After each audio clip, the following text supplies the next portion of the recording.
Login po muna tayo sa ating portal. Login, yung username na ginamit mo at agent code as a member. Then, login, click login, and then, makikita nyo po yung portal nyo, naka-open na. Hanapin nyo po dyan yung Kiosk 2. Pag na pinakababa po ang Kiosk 2. Sa mga new member, ayan po ang instruction. IMG Kiosk 2. Okay, click. And then, punta kayo sa NeuraCash Load. Yan, dyan makikita nyo agent code. Ilagay nyo po ulit ang agent code nyo dyan. Click nyo po yung pangalan nyo.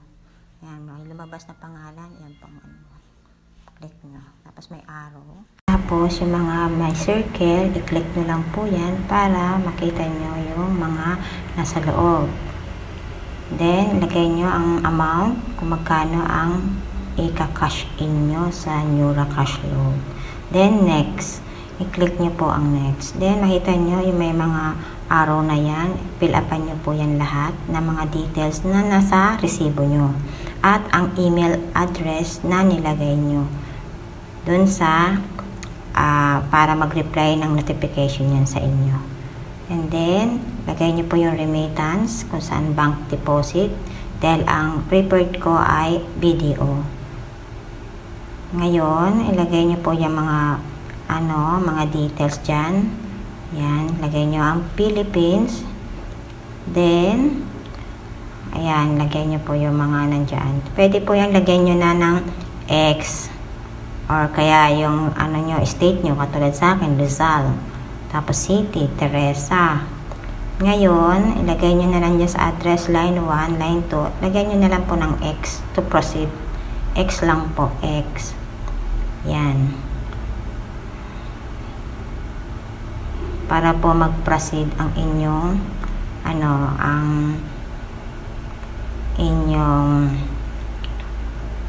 portal. Then, lagay nyo sa next step. Ayan, click nyo po yung payment instruction, payment method. Yan, click nyo po yan. Then, next step, makita nyo po yan, may arrow.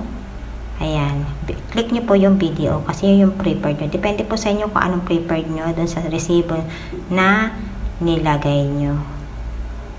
Ayan, select.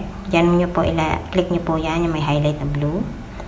Ngayon, diyan nyo po ilalagay yung mga details ng resibo mo. Ngayon, ayan, may date siya. Tingnan nyo po yung resibo nyo. Kung anong date ang siya na pinadala. Anong oras. Lagay nyo rin po dyan. At yung CD. Deposit slip niya po.